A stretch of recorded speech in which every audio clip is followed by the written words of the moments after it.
부활하실 때 막달라 마리아에게 보이셨다. 그 막달라 마리아라고 하는 여인은 7 귀신이 들려서 미쳐서 돌아다녔던 그런 여인이 고침받았던 여인이잖아요.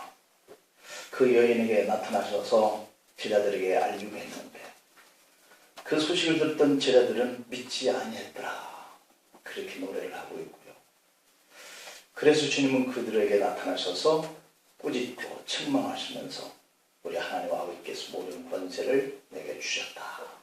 이제부터는 무엇이든 구하라 하면 받을 것이다. 이런 찬양을 해주셨어요.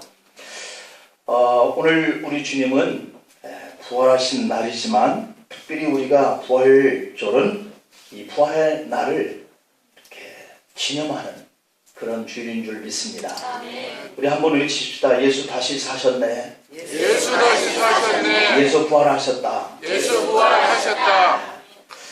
그 의미가 이런 겁니다. 예수님이 부활의 첫 열매가 되셨기 때문에 우리도 그분처럼 부활할 것이다 라고 하는 그러한 신앙 고백인 것이죠. 우리도 죽으면 부활하게 되어지는 그런 관문을 통과하는 그런 순간인 줄 믿습니다. 오늘은 이렇게 부활절을 주일로 이렇게 정한 그러한 주일인데 오늘 본문 내용은 주님께서 부활한 지 8번째 될 때의 기록 내용입니다. 부활하신 8회를 지나서 11명의 제자가 다 함께 있었던 때인 거예요. 그 전에 나타나셨었지만 그 당시에는 도마가 함께하지 않았던 그런 때였죠. 그런데 마침 이 8회째에 주님이 부활하심을 나타내 보이신 때는 이렇게 의심 많은 도마도 함께 있었을 때였다라고 하는 겁니다. 오늘 우리들도 의심이 참 많죠. 우리가 지금 교회는 출입하고 있지만 정말로 주님 우리의 모습을 다 기억하고 계실까? 내가 주님을 믿는 이 믿음을 가지고 사는 이 삶의 모습을 지켜보고 계실까? 그 지켜보고 계시는 주님은 과연 살아서 계시는 분일까? 우리가 죽은 후에 천국에는 과연 들어갈 수 있을까? 아니 그 천국은 존재할까? 이런 여러 의구심이 참 많은 그런 상태에 우리가 있을 수도 있죠. 그런 사람 중에 하나가 바로 이 도마라는 제자다. 그런 제자가 제자들 중에 있다고 하는 것이 사실은 우리가 위로가 돼요. 우리가 의심 많은 사람이니까. 그래서 직접 보이시지 않았을 때에 나타나셨던 이러한 주님의 부활을 만나보지 않고는 이 사실을 받아들일 수 없다라고 도마는 제자들 가운데 얘기한 거예요. 그런데 오늘 본문 26절에 보면 제자들과 도마가 함께 집에 있었다. 근데 문이 다 닫혀져 있었는데 주님이 그 한가운데 나타나신 거예요.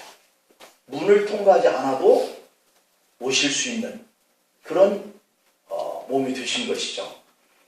그리고 그 부활의 주님이 그 제자들을 향해서 너희에게 평안이 있을지어다. 이렇게 인사를 건네셨습니다. 그리고 이어서 주님은 도마를 향해서 말씀합니다. 네 손가락을 이리 내밀어 내 손에 대보고 네 손을 내밀어 내 옆구리에 넣어보라. 그래야 믿음 없는 자가 되지 말고 믿는 자가 되라 라고 말씀하세요. 손에 못 박힌 그 자국을 말씀하는 것이고 옆구리에 창에 찔린 그 자국을 만져보라고 했던 것이죠. 그때 본문 28절에 보니까 도마가 드디어 대답합니다. 나의 주님이십니다. 나의 하나님이십니다. 그렇게 고백하는 거예요. 도마의 고백을 들으시고 부활하신 주님이 본문 29절을 통해서 너는 나를 본국으로 믿느냐? 보지 않고 믿어야 더 복된 사람이 된다 라고 말씀하는 거예요. 여러분, 우리가 믿음은 보지 못하는 것들을 증거하는 것의 실상인 줄 믿습니다. 아멘. 오늘 저와 여러분들이 여기 현장에서 주님께 예배드리는 이 모습이 바로 보지 아니하는 그 사건들을 믿음으로 보여주는 실상의 모습인 거예요. 요한복음 20장 24절 25절에 보면 예수님이 오셨을 때 디두모라 하는 도마가 함께 하지 않았었다. 이렇게 기록하고 있어요. 이때 주님을 만난 다른 제자들이 도마에게 우리가 주님을 보았다 라고 말을 하니까 도마가 말합니다. 내가 그의 몸에 손에 못자국을 만져보지 않고는, 내 손가락을 그 못자국에 넣어보지 않고는, 내 손을 그 옆구리에 넣어보지 않고는 믿지 못하겠노라 라고 말하는 거예요. 그런데 우리 주님은 그 음성을 들으신 거예요. 도마가 의심을 하면서 믿지 못하고 있는 그 모습을 보신 거예요. 그래서 여덟째에 도마가 있는 이 공간에 주님이 다시 오셨는데 도마에게 말씀을 해주시는 거예요. 의심하는 제자 도마를 위해서 예루살렘에 더 오랫동안 머물렀던 것이에요. 초대교회는 이 십자가와 그 빈 무덤의 상징을 가지고 있습니다. 예수님은 우리를 위하여 십자가에 달려 돌아가시고 우리에게 영원한 생명을 주시기 위하여 부활하셨어요. 믿으시죠? 그런 면에서 보면 초대교회는 예수님이 죽으시고 부활하심으로 만들어진 그런 교회 공동체가 되었다라고 하는 것을 알 수 있어요. 유대교회 안에는 사두개파라고 하는 사람들이 있었는데 이들은 제사장과 성전에서 일하는 이 네일 사람들이 주축을 이루고 있는 자들이다. 그러니까 네일 사람들 중에 제사장들도 있었고 그 중에 이 사두개파라고 하는 그런 무리들이 형성이 되었다라고 하는 것을 알 수 있죠. 그런데 이 사두개파라고 하는 이 존재는 레위인들과 대제사장들과 늘 공존하는 이런 자리에 있으면서도 그들은 사람이 죽은 후에 무슨 부활이 있겠냐? 부활을 부인하는 자들이 그 성전에서 일하는 대제사장과 제사장들과 레위인들과 함께 하나님의 일을 하고 있다라고 하는 것을 볼 때 오늘 우리들의 모습을 보는 것 같아요. 우리가 교회를 출입하면서도 때의 순간적으로 무슨 하나님이 있기는 있어 이럴 때가 있을 거예요. 하나님이 계신다면 내 모습을 이대로 보고 그냥 이렇게 방치하시겠느냐 라고 말하는 그런 분들도 있을 거예요. 죽으면 끝이지 무슨 부활이 있겠어 라고 내가 당신 때문에 억지로 교회 나가고 있기는 있지만 난 그런 거 믿지 않아. 이렇게 하는 분이 혹 여기 계신다면 사두개파예요. 그렇지 않을 줄 믿습니다. 그래서 사도행전 4장 1절로 3절에 보면 사도들이 백성들에게 말할 때에 제사장들과 성전 맡은 자와 이 사두개인들이 이르러 예수 안에 죽은 자의 부활이 있다고 백성을 가르치고 전함을 싫어하여 그들을 잡음에 날이 이미 저물었으므로 이튿날까지 가두어두었다. 이렇게 기록하고 있어요. 그러니까 예수님이 다시 부활하셨다라고 하는 복음을 전하는 이 사도들이 하는 그 말을 듣기 싫어서 마음속에 분노와 화가 치밀어서 그들을 결국 잡아 속에 가뒀다는 것이죠. 자기들이 죽인 그 예수가 다시 살아났다고 하니까 온 국민의 반발을 어떻게 해결할 줄 몰라서 이들은 전전긍긍하면서 일단 그러한 복음을 전하는 사도들을 다 잡아버린 거예요. 사도행전 4장 4절을 보면 예수님이 부활하셨다는 말을 들은 사람 중에 믿는 자가 많으니 남자의 수만 약 5천 정도 된다. 대단한 역사가 일어나는 거예요. 그래서 사도행전 4장 6절에 보면 이것을 보고 대제사장 안나스와 가야바와 요한과 알렉산더와 그리고 대제사장의 문중들이 다 참여하여서 옥에서 사도들을 끌어내는 거예요. 그리고 그 사람들 공회 앞에 세워서 신문하듯이 신문을 하는 것이죠. 묻습니다. 사도행전 4장 7절에 보면 사도들을 가운데 세우고 묻되 너희가 무슨 권세와 누구의 이름으로 이 일을 행하느냐? 라고 하는 거예요. 그때 사도행전 4장 8절부터 12절까지 베드로가 성령에 충만하여서 거기에 대한 답변을 합니다. 백성의 관리들과 장로들아, 만일 병자에 행한 착한 일에 대하여 이 사람이 어떻게 구원을 받았느냐? 오늘 우리에게 질문한다면 너희와 모든 이스라엘 백성들은 하노라. 너희가 십자가에 못 박고 하나님이 죽은 자 가운데서 살리신 너희는 그 하나님 메시아 되기 위해서 보내신 예수를 십자가에 못 박아버렸지만 그러나 하나님은 그를 다시 살렸다. 죽은 자 가운데서. 나사렛 예수 그리스도의 이름으로 이 사람이 건강하게 되어 너희 앞에 섰느니라. 이 예수는 너희 건축자들이 버린 돌로서 집 모퉁이의 머릿돌이 되었느니라. 다른 이로서는 구원을 받을 수 없나니 천하 사람 중에 구원을 받을 만한 다른 이름을 우리에게 주신 일이 없더라 라고 이렇게 답변을 외치는 거예요. 한마디로 병자를 살리신 착한 일을 너희가 버렸다. 예수님을 십자가에 못 박았다는 말이죠. 그는 우리를 구원하신 분이지 않느냐. 그분의 권세로 말씀을 전하는 것이다 라고 이렇게 얘기해요. 그러니까 예수님이 이런 권세를 너희에게 보여줬고 또한 우리에게 그런 권세를 주셨기 때문에 지금 이 복음을 전하고 있는 것이다. 그들의 답변이 되는 것이죠.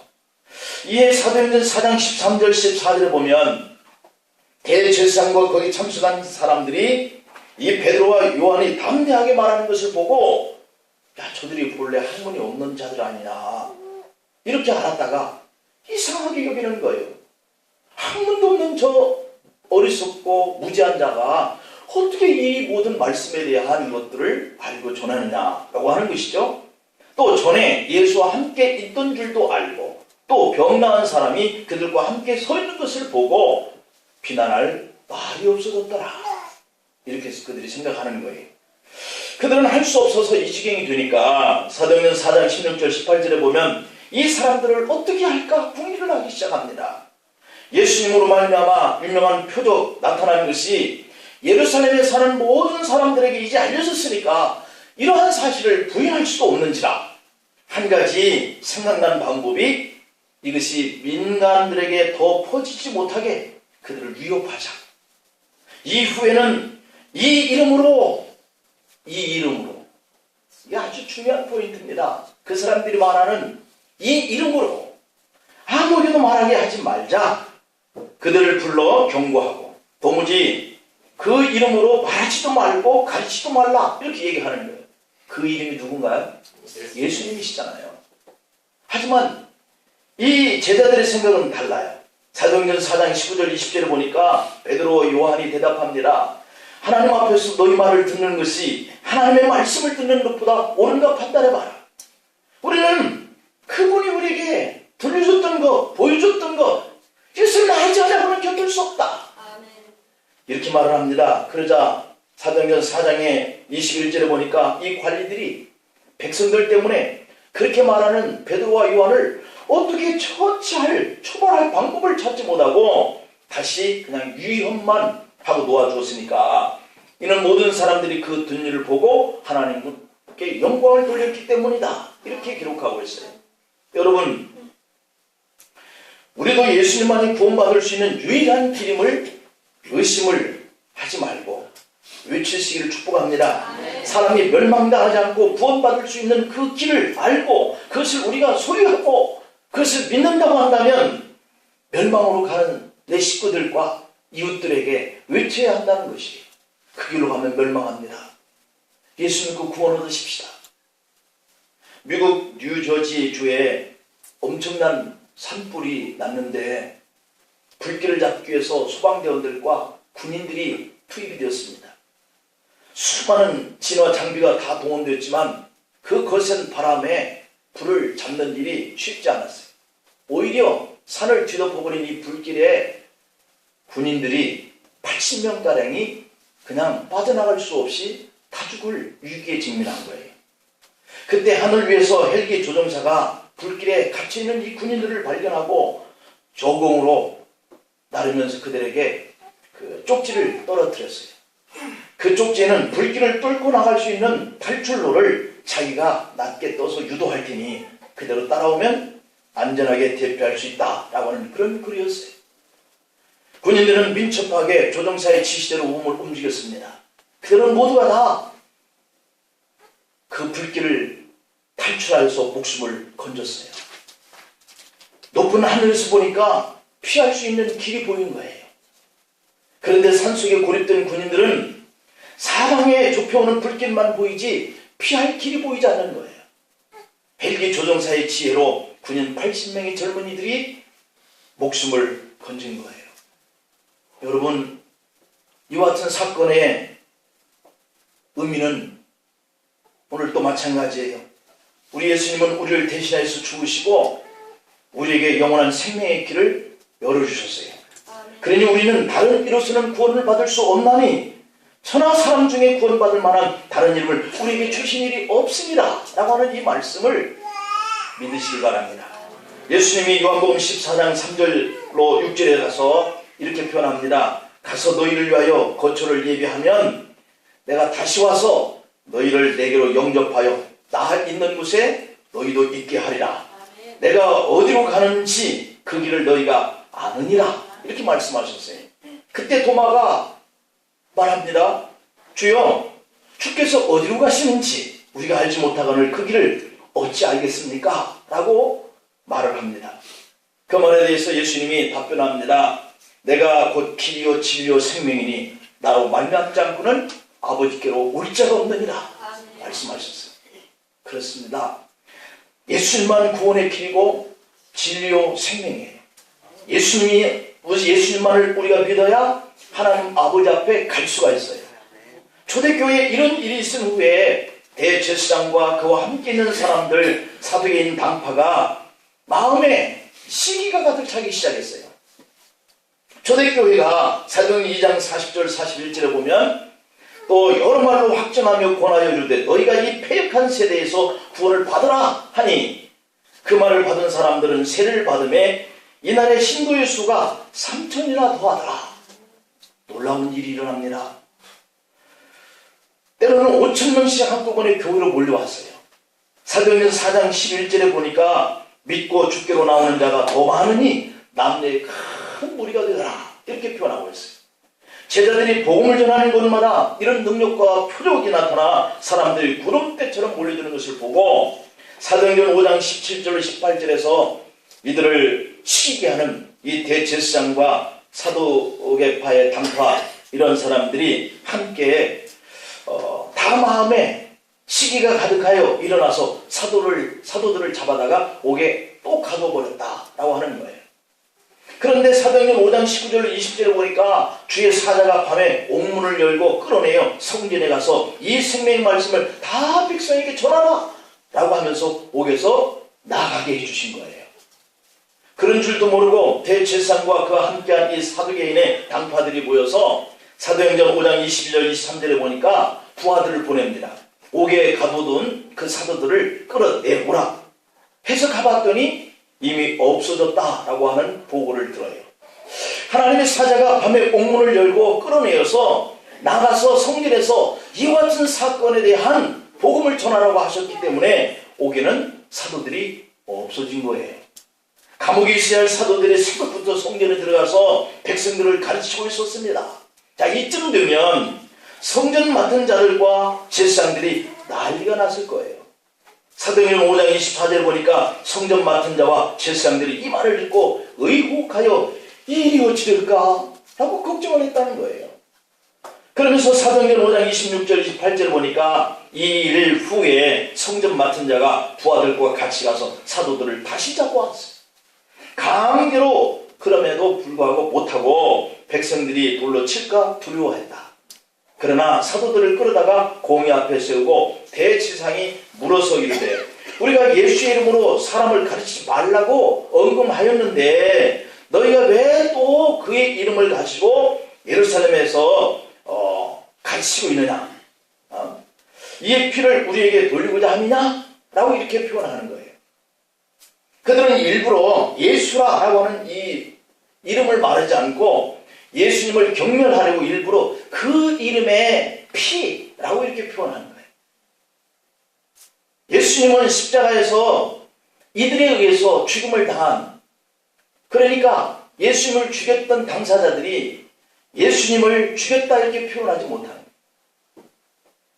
죽은 사람, 그 사람은 이단의 교수이기 때문에 이름도 호칭하지 않아요. 그들이 생각하는 이단인 거죠.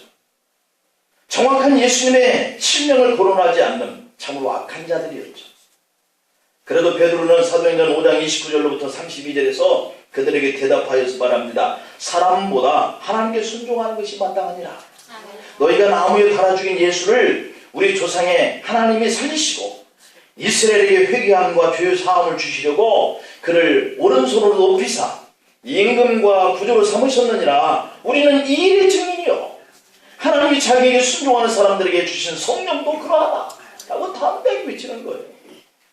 우리 주님은 베드로가 그 일의 산 증인인 것처럼 십자가에 달려 죽으시고 장사 되셨지만 하나님이 다시 살려주셨을 뿐만 아니라 하늘 보좌에까지 높여주셔서 만왕의 왕이 되게 하셨고 우리의 구주가 되게 하셨음을 믿으시기를 축복합니다. 초대교회의 모든 사도들은 예수님의 이름의 그 부활에 산 증인들이 된 거예요. 그러니 공연은 예수님의 부활을 전하는 이 사도들을 막아서 죽이려고 시기하고 분노하는 일에 혈안이 될 수밖에 없었어요. 그래서 예수님이 다시 사셨다라고 하는 이 부활의 복음을 전하는 사도들을 없이 해버리려고 그렇게 가진 방법을 다 동원한 거예요. 바로 그때에 사도행전 5장 34절 39절에 보면 바리새인이고 율법 교사이기도 하고 모든 백성의 존경도 받는 이 가말리엘이라고 하는 사람이 공중에 회중에서 일어나가지고 그 회중 앞에 서 있는 사도들을 잠시 밖으로 내보내게 합니다. 그리고 이렇게 외쳐요. 이스라엘 사람들아, 너희가 이 사람들에게 대하여 어떻게 하려는지 조심하라. 이전에 드다가 일어나 스스로 선전함에 사람이 한 400명가량 따르지 않느냐. 그런데 그 드다가 죽임을 당함에 따르던 모든 사람들이 다 흩어져 없어졌고 그 후에 호적할 때에 갈릴리의 유다가 일어나서 백성을 꿰어 따르게 하다가 그도 망한즉 따르던 모든 사람들이 다 흩어졌느니라. 이제 내가 너에게 말하노니 이 사람들을 상관하지 말고 버려두라. 이들이 전하는 이 사상과 소행이 사람으로부터 났으면 이 앞에 드다나 그리고 그 호적할 때 따르던 이 갈릴리 유다의 일에 동원됐던 사람들이 그가 죽고 난 다음에 흩어졌던 것처럼 아마 이들의 사상과 이들의 소행이 결코 영향력이 없게 될 것이라는 것이죠. 그러니까 상관하지 말고 이들 스스로 무너질 때를 기다리자. 그런데 만일 이들이 하는 그 일이 하나님으로부터 났으면 너희가 그들을 무너뜨릴 수 없겠고 도리어 하나님을 대적하는 자가 될까 하노라 라고 하는 말. 정말 지혜로운 말이죠. 가말리엘의 말을 듣던 사람들이 사도행전 5장 40절에 보니까 그들이 옳게 여겨서 사도들을 불러들여 채찍질만 하는데 죽이려고 했는데 채찍질을 하고 예수의 이름으로는 절대 말하지 마 라고 그 마을에서 내보내는 거예요. 하지만 사도행전 5장 41절 42절 보니까 매를 맞고 나온 사도들은 그 이름을 위하여 능욕받는 일에 합당한 자로 여기심을 기뻐하면서 공회 앞을 떠나 날마다 성전에 있든지 집에 있든지 예수는 그리스도라 가르치기와 전도하기를 그치지 않았다는 거예요. 할렐루야. 지금 이 사도들이 뭘 작정을 하는 거예요? 사도들은 공회에서 책적으로 얻어맞은 그 일을 당하고도 오히려 주님이 자신들을 예수님을 위해서 능력받는 책찍을 받는 감옥에 가게 하는 그 일을 하도록 여겨주신 것에 대해서 감사하는 거예요. 우리가 신앙생활하면서 가장 아파하는 것이 왜 나만 이렇게 서운한 일, 섭섭한 일을 당하는 환경을 줍니까? 왜 나는 이렇게 자꾸 망하게 되어지고 실패하게 되어지는 그러한 불행한 일을 자꾸 겪게 합니까? 저는 이런 십자가 지는 것이 싫습니다 라고 생각할 수 있어요. 그러나 이 사도들은 그런 걸 오히려 주님이 그들에게 맡겨주신 거에 대해서 너무 기뻐했다는 거예요. 이런 정신을 우리가 닮아갈 수 있기를 축복합니다. 고난이 교회를 섬길 때 당연히 와야 하는 것이다 라고 생각할 때 힘든 봉사와 헌신의 삶이 내게 요구되어지는 것이다 라고 생각하는 것이 너무 당연하고 기쁘게 생각해야 한다는 거예요. 초대교회 성도들은 적어도 신앙생활을 고난을 짊어지고 갈 그런 각오를 하고 주님을 따랐다는 것이죠. 그때 예수 믿는 사람들을 가장 힘들게 한 사람들은 같은 하나님을 믿는 유대교인들이었어요. 그래서 예수 믿는 사람들은 여러 나라로 흩어지고 맙니다. 그 흩어진 사람들이 본도로, 갈라디아로, 갑바도기아로, 아시아로, 비두니아로 각지로 흩어졌어요.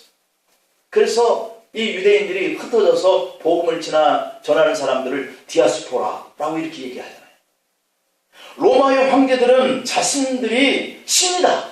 그래서 오로지 황제만을 숭배하라고 계속 강조하는 거예요. 그런데 우리를 살리신 구원자 만왕의 왕이 예수 그리스도라고 증거하는 이 기독교인들이 그들의 가시같이 보여지는 거예요. 그래서 황제 숭배를 강조하고 따르지 않는 이 기독교인들을 핍박을 하는데요. 주후 313년, 그러니까 서기 313년이죠. 그때 밀라노 칙령이 반포되었는데 기독교인들은 그들이 섬기는 이 기독교가 이제 공식으로 인정한다, 이렇게 선포하기 이르는 거예요. 그러면서부터 핍박이 끝납니다. 우리 기독교가 그때까지 초대기 때부터 250여 년 동안이나 말할 수 없는 핍박과 죽임을 당한 거예요. 이집트에 가면 콥틱 교회가 있는데, 이집트라고 하면 이슬람 교회의 나라고 태양신을 믿는 다신교의 나라라고 우리가 생각하고 있죠. 그러나 오늘날까지 이 콥틱 교회가 기독교인들이 세운 교회인데 전 인구의 한 10%가 이 콥틱 교인들이에요. 그러나 이슬람 교도들이 침입하면서 콥틱 교회는 지하로 숨어서 신앙생활을 할 수밖에 없게 됐어요. 이슬람 교도들의 수없는 박해가 계속되어졌기 때문에 그들은 그럼에도 불구하고 흔들리지 않고 믿음 생활을 지켜가기 위해서 목숨을 내어놓으면서까지 믿음 생활을 하면서 지하로 숨어들어서 신앙생활하고 오늘날까지 이르고 있는데, 이 이집트 인구의 10%가 콥틱 교회 성도들이다 라고 하는 겁니다. 이 콥틱 교도들이 사는 지역은 그래서 가장 사회 밑바닥에 생활을 하는 거예요. 고난을 짊어진 생활을 하는 거죠. 도시 변두리에서 쓰레기를 치우며 겨우 연명하고 살아가고 있어요. 국가의 공직자로 진출할 수도 없고 이슬람 교도들과 함께 살지도 못하고 회사에서도 축출을 되어서 취직할 수도 없고, 그래서 그들이 겪어야 하는 고통은 말로 다 알 수 없다는 거예요. 그런데도 지금도 그들은 주님을 믿는 신앙 안에서 생활하고 믿음을 지켜가고 있어요. 그들에게는 세상의 그 어떤 명예와 그 부귀와도 바꿀 수 없는 살아계신 하나님, 십자가에서 자신들을 위해서 돌아가셨다라고 하는, 그리고 부활하시고 그리고 자신들에게 그 부활의 생명을 주신 예수님이 자신들의 구원주가 되셨기 때문에 자기들에게 밀려오는 이 현실 속에서의 고통 정도야 사도들이 받았던 그 고통을 기쁨을 알고 복음을 전했던 것처럼 끝까지 자신들도 믿음을 지켜간다는 거예요. 성도 여러분, 예수님을 믿는 것은 그분이 당하신 고난의 길을 마다하고 영광만 받으려고 한다면 오늘 이 부활의 영광을 우리가 계속 증언하는 자리에 설 수 없어요. 세상의 핍박을 이길 수 없기 때문이죠. 예수님이 사망 권세를 이기시고 부활하신 것처럼 우리도 주님을 따라서 환난과 고통의 고난을 이겨내야 할 줄로 믿습니다. 그래야 부활하신 그 주님의 생명이 우리에게 계속 존재하고 또한 그 복음을 증거하면서 살아요. 죽은 후에 신령한 몸으로 변화되는 것만이 중요한 것이 아니라, 죽은 후에 천국 가는 것만이 중요한 것이 아니라, 지금의 이 다가오는 고난과 절망감, 실패의 환경, 그 쓰러진 아픔의 상처들, 이것을 부여할 것, 담대히 믿음의 길을 도전해 가는 것, 이것이 우리가 가야 하는 길이다. 그래서 오늘 본문 28절 9절에서 등장한 도마가 나의 주님이시여 나의 하나님이십니다 라고 고백했는데, 그때 예수님은 도마에게 너는 나를 본 것 때문에 믿느냐? 너는 나를 본 것 때문에 주님이고 하나님이라고 그러느냐? 내가 너에게 나타나지 않았어도 내가 하나님의 아들이시고 구원자인 것을 네가 믿고 고백했어야 한다, 그런 말이잖아요.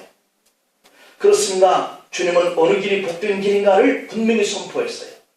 우리가 눈으로 보이지 않았어도, 우리가 귀로 듣지 못했어도, 우리가 손으로 잡아보지 못했어도 사망의 권세를 이기시고 무덤을 깨뜨리고 사흘 만에 다시 살아나셨다라고 하는 이 사실을 제자들이 전했을 때 도마는 그때 믿어서야 더 복된 신앙의 길을 갈 수 있었죠. 그러나 나중에라도 주는 나의 주님이시요 하나님의 아들이십니다 라고 고백했던 이 고백에도 복이 있어요. 여러분, 우리가 믿지 않고 또 보지 않고 그리고 귀로 들리지 않고 그러한 우리의 정황과 이 환경들을 이겨내시고 우리의 부활의 첫 열매가 되신 예수 그리스도가 다시 사신 분이심을 증언하며 살기를 축복합니다. 기도하시겠습니다. 아버지 하나님, 주님 다시 사신 것이 우리가 부활할 소망을 안겨주신 것으로 믿고 감사합니다. 능력을 당하고 감옥에 들어가고 채찍에 맞고 마침내는 순교의 자리까지 갔던 이 사도들, 초대교회 믿음의 사람들은 그것을 오히려 내가 받을 수 있도록 허락했다고 하는 것이 얼마나 기쁨인지 알고 부활하신 주님을 목숨을 내어놓으면서 증거했는데, 오늘 우리는 너무도 편안한 가운데 신앙생활 하면서도 믿음이 들어가지 않고 의심하고 좌절하고 환경에 져서 낭망하고 서운히 생각해서 교회를 떠나고 주님을 떠나는 이런 안타까운 현장의 모습을 볼 때 얼마나 큰 비교가 드는지 우리가 다시 한번 도전을 갖습니다. 아버지, 주께서 우리에게 여기에 있게 하신 것 감사합니다. 부활의 소망을 믿게 하신 것을 감사합니다. 다시 사신 그 주님이 우리로 하여금 그런 자가 복된 자다 라고 말씀하신, 보지 않고 믿는 이런 믿음의 자리 속에서도 주님이 나를 살리시고 대신 십자가에서 죽으신 그 피공로와 그 은혜를 영원히 기억하면서 복음 전하는 일에 앞장서가는 저희들 되게 하옵소서. 예수님의 이름으로 기도하옵나이다. 아멘.